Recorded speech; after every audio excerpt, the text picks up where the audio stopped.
So there was this young man, and this young man had a terrible pain in his side, but he really didn't like going to doctors, so he decided he was going to try to endure it. Now, that only lasted about a week, and finally he was like, look, I can't even sleep. I'm going to the doctor to find out what this is. And it's a good thing he did, because when he went to the doctor, after the doctor looked at him and diagnosed him, he said, there may be a chance that you have this disease. Now, this disease is curable, but if we don't work fast, you might die from it. So even though he's very reluctant, he's like, okay, let's get the test. So he gets tested, comes back, he finds out he has this deadly, fatal disease. So he goes to the doctor. He's like, what can I do? He's like, okay, here's the surgery. I can perform it. Here's when I'm open. They set up the surgery. He has the surgery and it's successful. He's cured from the disease, but there's only one thing. Though he's cured from the disease, because of the kind of disease it was, though he's cured and it's no longer fatal, he has to come back to the doctor 3 times a week to get this injection that will suppress or hold down the effects of this disease. It's not fatal anymore, but he has to do this for the rest of his life to make progress, that pain will go away by degrees. The longer he does this, the more consistently he comes to the doctor and does this. However, he doesn't like this idea. The patient doesn't like this idea. So the patient, in his mind, he's like, you know what? I'm going to go through the surgery. I'm going to get cured, but I really don't want to live the rest of my life coming to this doctor, fully dependent on this doctor.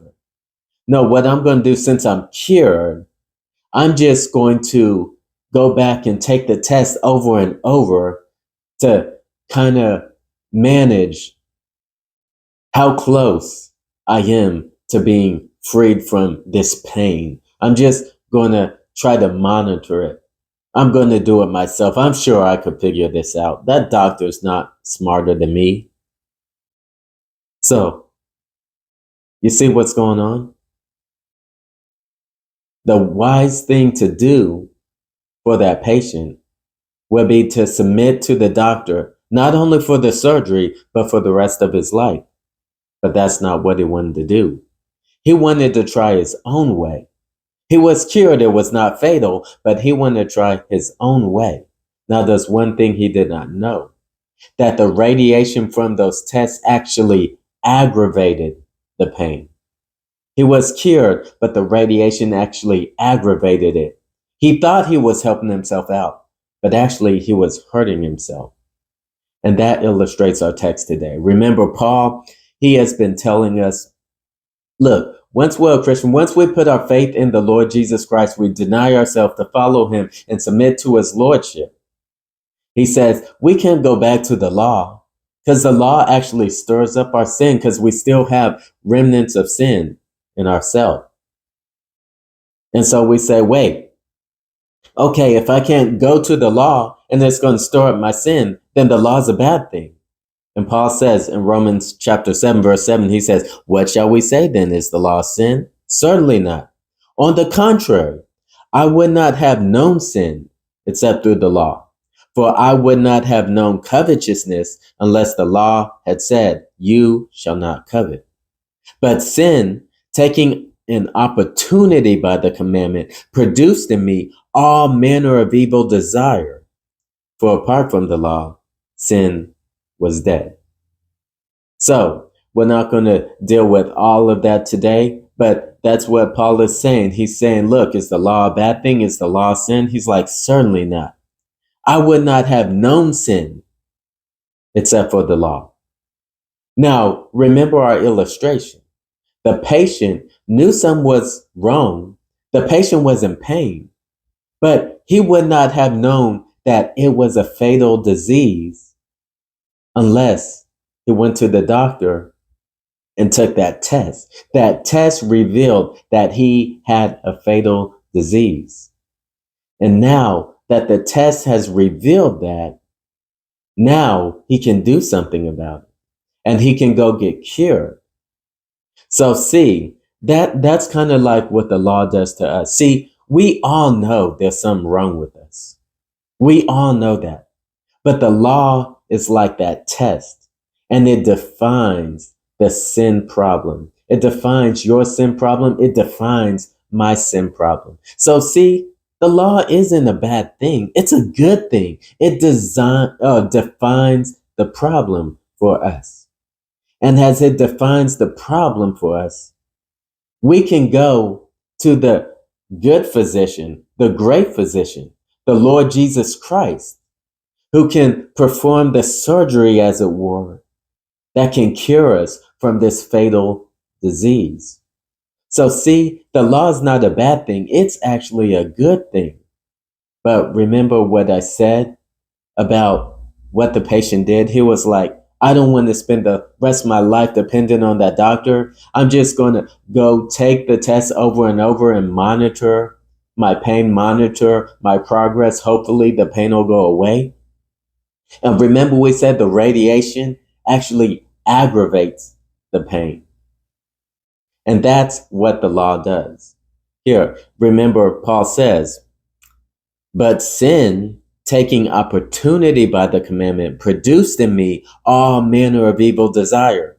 He's like, look, I went to the test, so to speak, the law. Okay, the test revealed my sin, and I went to the physician. I went to Jesus Christ in faith, and he cured me when I put my faith in the Lord Jesus Christ. He cured me.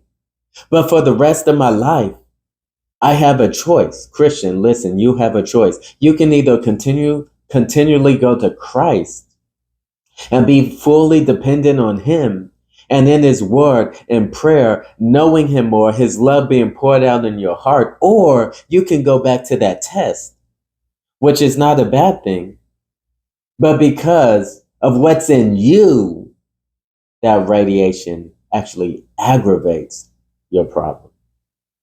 See, and that's why, even as Christians, we cannot run back to the law. We knew we could not be saved by the law. We knew Jesus Christ was our only hope. We knew that, as he says earlier in Romans, that the law, it demands perfection. I mean, those who are justified or declared righteous are the doers of the law. You have to perfectly keep the law to be righteous before God. No one can do that. So realizing this and realizing we only break the law, we go to Jesus Christ to be healed from our fatal disease, which would send us to an eternity in hell if we did not go to Christ. We go to Jesus Christ, the great doctor, to be healed from our disease. But so many times as Christians, we're like, okay, now I'm cured. I don't want to spend the rest of my life just in the word and in prayer, just exercising myself unto godliness, seeking Christ. I don't want to spend the rest of my life doing that. I have a better idea. I'm going to go back and continue going to the test of the law. I mean, I'm already cured. I'm good. It can't harm me, can it? But it's actually, the radiation, so to speak, is actually aggravating and stirring up our sin. And then many times as Christians, we're like, man, why am I not making any progress and being more righteous and being more like Christ and being more holy? Why am I not making any progress? Well, maybe it's because you're not spending the rest of your life fully dependent on the good doctor, going to him constantly, knowing him more, having his love poured out in your heart, that we serve him in the newness of the Spirit, or the love that the Spirit pours out in our heart. We have better ideas, and we're like, I'll go to the test, I'll go to the law, not knowing it's aggravating our sin. So, Christian, let me just challenge you.